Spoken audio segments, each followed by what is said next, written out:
Welcome to GESARA for Dummies. Let's look at today's news from Professor William Liebenberg. Prepared by Martin Stein. Please like, share, and subscribe. Join our Telegram group in the comments below. Thank you. Let's go. The GESARA law. Trump consistently stated to return common sense. Well, let's apply common sense to unravel this Iran, Israel, and U.S. nuclear dance. The problem Christians have is their dogmatic conviction as laid out in the verse concerning Israel, "I will bless those who bless you, and him who curse you, I will curse." Genesis 12:1-3. Now here is the problem. You must bless the land and all who dwell in it. But what if the leadership is 100% corrupt, pure evil, appointed and controlled by the most hideous Satanists? Must you still bless them and go all out against everything God stands for? Many times evil kings ruled Israel. Did God really go against his own nature and expect the people to bless the evil king? Absolutely not. The land and the people? Absolutely yes. I have categorically and overwhelmingly proven how corrupt Netanyahu is in my comprehensive article, which explains why the Q military intelligence distinctly stated, "We saving Israel for last." If you take the time to read it, you will be utterly shocked by the various facts and revelations you never knew, which will soon come out. Bottom line, the present captured beautiful people of Israel must be saved from their own corrupt leaders. That's why they revolt against the leaders which Christians are too blind to see. Same as what Trump is doing presently to save the Americans from the previous regime's cabal systems and many elements still in Congress today, both Democrats and Republicans. Stop being blinded by dogma and pierce the veil to see the reality. With that, let's get to the bottom of it. So what if the Trump strike on Iran wasn't an act of war, but an act of silence? Not escalation, interruption. Now ask yourself, why did President Trump once release a fragment, carefully chosen, an old video of Professor Jeffrey Sachs, a Jew? Watch it, in fact, watch it twice to get the gravity of it. For the war in Syria, and you may actually hear from grown-up reporters who are lying through their teeth or ignorant beyond imagining that, oh, the war in Syria, yes, Russia intervened in Syria. Well, do you know that that Obama tasked the CIA to overthrow the Syrian government starting 4 years before Russia intervened? What kind of nonsense is that? And how many times did the New York Times report on Operation Timber Sycamore, which was the presidential order to the CIA to overthrow Bashar al-Assad? 3 times in 10 years. This is not democracy. This is a game. And it's a game of narrative. Why did the U.S. invade Iraq in 2003? Well, first of all, it was completely phony pretenses. It wasn't, oh, we were so wrong, they didn't have weapons of mass destruction. They actually did focus groups in the fall of 2002 to find out what would sell that war to the American people. Abe Schultzke, if you want to know the name of the PR genius. They did focus groups on the war. They wanted the war all the time. They had to figure out how to sell the war to the American people, how to scare the shit out of the American people. It was a phony war. Where did that war come from? You know what? It's quite surprising. That war came from Netanyahu, actually. You know that? It's weird. And the way it is that Netanyahu had from 1995 onward the theory that the only way we're going to get rid of Hamas and Hezbollah is by toppling the governments that support them. That's Iraq, Syria, and Iran. And the guy's nothing if not obsessive. And he's still trying to get us to fight Iran this day, this week. He's a deep, dark son of a bitch, sorry to tell you, because he's gotten us into endless wars, and because of the power of all of this in the U.S. politics, he's gotten his way. But that war was totally phony. So what is this democracy versus dictatorship? Come on. These are not even sensible terms. No mainstream filter, no campaign spin, just raw truth from him. Sachs naming Netanyahu as the architect behind the Iraq invasion, the Syria disaster, and the never-ending push for war with Iran, and Trump shared the truth. That post wasn't a glitch, it was a breadcrumb for us. Trump wanted you to see it. In the clip, Sachs unmasks the real pressure point. Not American interests, not security, not oil, but a single calculated cabal controlled mainstream media narrative. Iran is weeks away from a nuclear bomb. The same line, recycled for decades. The same phrase used to justify assassinations, drone strikes, sanctions, regime change, and U.S. troops sent to bleed for someone else's agenda. And now, with one single move, a strike ordered without applause or explanation, Trump may have cut the fuse. 1. If Iran had nuclear sites, they've just been neutralized. 2. If they didn't, then the illusion has been dismantled in public. Either way, the excuse is gone. No more imminent threat. No more weeks away. No more leash to drag America into the flames again. That might have been the plan. A strike that looks hawkish to the blind, but surgical to those awake. A removal of the last domino Netanyahu had left. Now go back to January, Trump's repost of the Sachs video. Why then? Why that? Because the signal was being sent. Quietly. Intentionally. Trump knows who pulls the wires.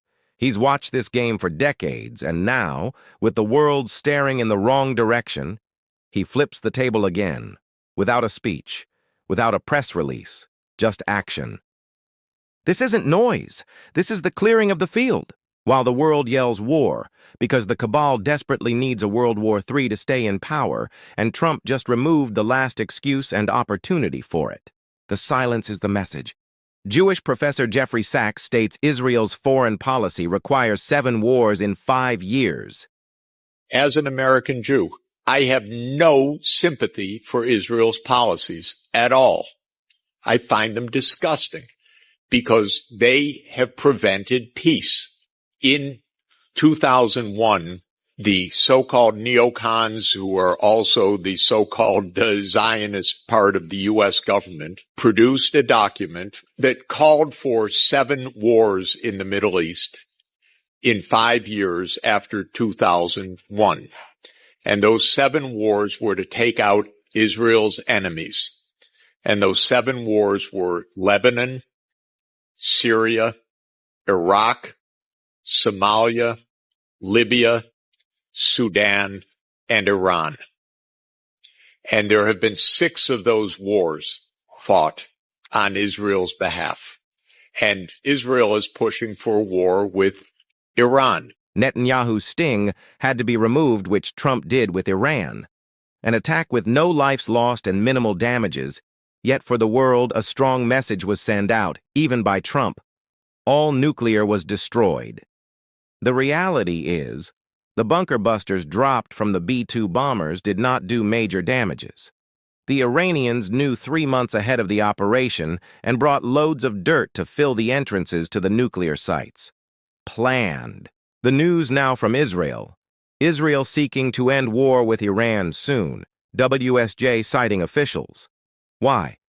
Trump removed the so-called thread, and Israel cannot afford a long-standing daily missile war with Iran. The Israelis already wanted to remove Netanyahu since after COVID. This war is now aggravating them even further. Further, exiled Crown Prince of Iran Reza Pahlavi calls for regime change in Iran. No more illusions. What's collapsing isn't just Iran's regime. It's both sides of the same deep state coin, Tehran and Tel Aviv. For decades, they staged fake wars, funded both sides, and sacrificed millions to keep power centralized in elite hands. But now the board is flipping. The Ayatollah isn't anti-imperialist. He's a Rothschild asset, installed to stage false flags, control oil, and keep the region burning. Tel Aviv? Just as guilty. Mossad operatives tied to Epstein's global blackmail ring, laundering elite funds from D.C. to Tehran. This entire Iran-Israel conflict, theater, every airstrike, every cyber attack. Ritual warfare for profit and control, while innocent civilians died and the elites partied, drank, and wired billions through offshore shells. Intel now confirms Obama-Biden regime funneled advanced U.S. tech to Israel. Not for defense, but to suppress dissent, spy on Americans, and empower the pharma cartel's stranglehold over the globe. Iran's biolabs, funded under humanitarian aid, injecting billions into COVID tech, human tracking systems, and AI warfare. But now the real military is back. Trump's continuity of government plan is active. Space Force, loyalists in Israeli and Iranian intelligence, covert Russian patriots, all aligned. The Israeli regime is crumbling. Netanyahu is cornered. Tehran is collapsing. Tel Aviv is exposed. The fake war is over. The real war has begun. The people of Iran will now decide on the fate or their leaders, whilst the Israelis will decide on theirs. Allow me to finish of what the Q military intelligence said in Post 3630, MIGA, make Iran great again. Take note that good people of the Q movement are well established inside Iran as well. Post 3002. Then President Trump threatened Supreme Leader Khamenei on June 22nd with these startling words. If the current Iranian regime is unable to make Iran great again, why wouldn't there be a regime change? MIGA. 50% chance Ali Khamenei will be removed as Iranian Supreme Leader in 2025, according to Polymarket. Conclusion. The world assumes Trump is all out against Iran. In fact, he is not. Trump, Putin, Xi, Kim, Moody, and the rest of the alliance are playing the deep state in a mastermind plan. Once you understand what Trump is actually doing, it boggles the mind. The Q military intelligence playbook, driven by quantum artificial intelligence, is light years ahead. Their goal will be achieved. 90% of their plans confuse the patriots and the cabal. Putin and the rest of the alliance play the threatening game to make it look even more real. It's all pre-planned theater. Next, close the Strait of Hormuz to force the EU to buy oil from the US. The US actually wants the Strait of Hormuz to be blocked. Sounds crazy, right? If Iran blocks the strait, who gets hurt the most? China and Europe. Let's start with Europe. Before the war in Ukraine, Europe relied heavily on cheap oil and gas from Russia.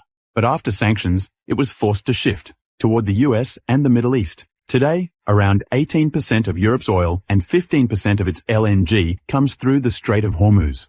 If the Strait of Hormuz is blocked, Europe is in trouble. No Russia, no Middle East. Only one option left for Europe is the USA. Now let's look at China.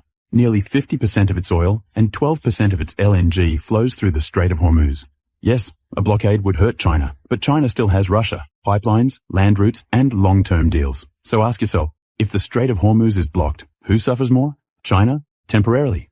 Europe? Completely. That's exactly what the US wants, because the day that strait is blocked, Europe won't just lose oil. It might lose its independence. It will be fully dependent on the USA. Is Trump in real danger? Absolutely yes. Is he protected? Unconditionally yes. But you need to fully understand in what position President Trump is in and what he faces. President Trump is in real danger right now, and I feel that it needs to be said. He's in danger not just politically, I mean real physical danger. And it's not because he's necessarily doing anything wrong, it's because he's refusing to play the globalist game. Right now, the world stands at the edge of two massive wars, NATO versus Russia, pushed by the transatlantic EU leadership, and Israel versus Iran, pushed by Israel itself. And what's Trump doing? He's standing back. He's not escalating. He's not feeding the war machine. He's not playing into the forever war narrative either. And that right there, that's the threat. Because when you walk away from war, you don't just walk away from bullets, you walk away from billions for defense contractors, foreign lobbyists, globalist bankers, deep state operators. They all thrive when the bombs drop and the chaos spreads. And when you're the one who refuses to play along, you don't get applause, you get a target on your back. Let's be honest. Israel is preparing for full-scale conflict with Iran. Trump isn't jumping in. So far, he's not giving them a blank check or sending American troops. And the EU, they don't even have an army. They don't even have a flag that unites the people in the streets. So, instead, they manufacture a propaganda convincing each citizen that war is inevitable and that Russia is coming for them. That escalation is the only answer. Trump isn't buying it. He's pushing for peace. By the way, the last time American troops defended Europe, over 200,000 of them never returned. This all creates tension. It creates pressure, and not everyone handles that quietly. Some believe America owes them automatic support. Some see neutrality as betrayal, and some just don't care who dies as long as the machine keeps turning. And that's what makes this moment so dangerous. Trump is not surrounded by loyalty either. He doesn't have the Pentagon behind him. We've already seen that. He certainly doesn't have the intelligence community behind him. And half the time, he barely has his own party behind him. But still, he's standing, still pushing for diplomacy, still refusing to sell out the American people by not sending their sons and daughters to war.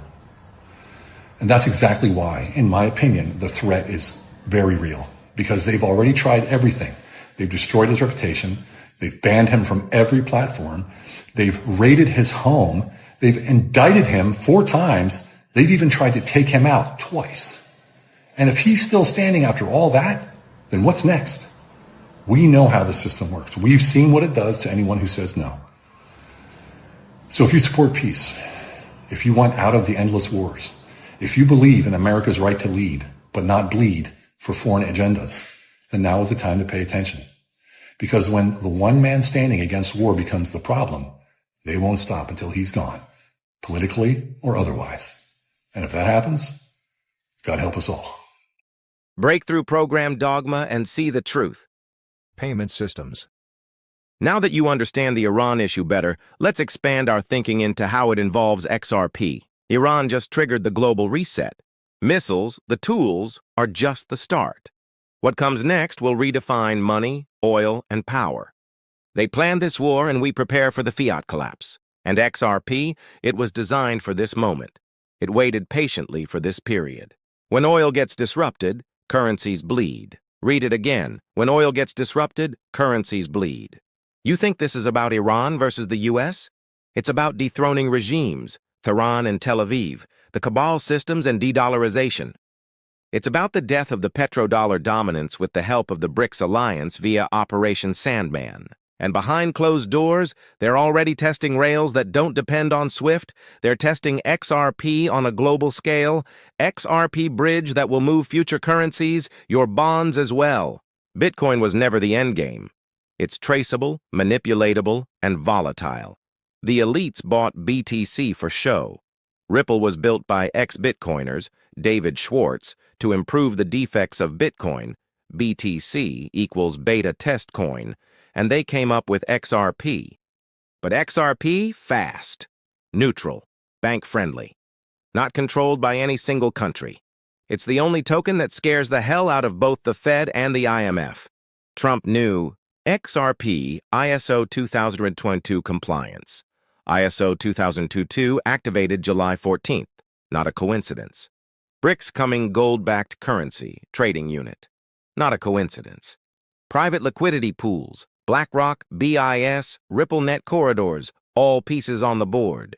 You're not watching crypto markets, you're watching a global chess match. Iran didn't just strike a target, they detonated the end of the current monetary system. And when the Strait of Hormuz is finally closed, oil spikes, fiat burns, and non-ISO 2022 crypto become illegal. There will only be one bridge left standing. The bridge over River XRP. There are 72-plus crypto ETF filings under SEC review. XRP is in top-tier priority. The XRP Exchange Traded Fund, ETF, is closer than we think. Trump tells House to pass. Genius Stablecoin Act ASAP to make U.S. undisputed crypto leader. Gold is being reclassified under Basel III. Central banks are buying it for a reason. It's not just a hedge anymore, it's the foundation of a new system. Gold will be the collateral, stablecoins will represent the digital layer, and XRP will function as the settlement rail. We have a tremendous paradigm shift that's going on, where money is not coming into the United States, where the long bond is not a flight to quality asset. Gold suddenly is the flight to quality asset. People, I think Costco is selling gold retail and they can't keep it in stock. You know, and gold has gone from, it was living at $1,800 an ounce not very long ago, and once it broke above 2,000, it was just straight up. And now it's basically a third of 10,000.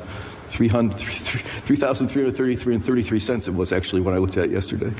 So I think gold is a real asset class. It's no longer for lunatic survivalists and wild speculators. It's viewed as an asset class, and central banks have been accumulating gold. Gold was stuck in the mud because for a decade or more, central banks were selling it down. They've bought it all back. ISO 2022 is intentional and carefully planned to build the new financial system from the ground up. If you haven't heard of ISO 20022 or even XRP, it's intentional. The financial system is being rebuilt from the ground up, and they're not telling you about it. While the media keeps feeding you distractions, over 100+ countries are preparing to flip the switch on a new global messaging standard called ISO 20022. It's not a theory. It's the backbone of the new monetary system. And XRP is one of the few digital assets positioned to run through it like lightning. The banks know. The governments know. The institutions are loading up quietly while the average person's kept in the dark. XRP, XLM, XDC, Algo, Quant, they're not just coins. They're infrastructure for what's coming next. If your financial advisor hasn't brought this up, it's not because it's fake. It's because they're not allowed to talk about it yet. Want the truth? Before the masses wake up, go to chadsarton.com. Start downloading your guides. You have to educate yourself. Book a Zoom call. Get me one-on-one. It's not just about investing. It's about positioning yourself before this reset. ISO 2022 compliant projects like XRP, XLM, HBR, QNT, and Algo stand to benefit by integrating with traditional finance, enhancing compliance, and supporting tokenized assets like stablecoins. Excellent for bond payouts if you want to move your money to an ISO 2022 compliant crypto asset. The new digital asset-based banking system, international payment system, is in its final phases. The rest of the systems can be built around these foundational rails, and XRP is leading the charge. BRICS alliance nation Iran, close the Strait of Hormuz so we can get the party started. Show us some love by liking our videos and leave us a short comment.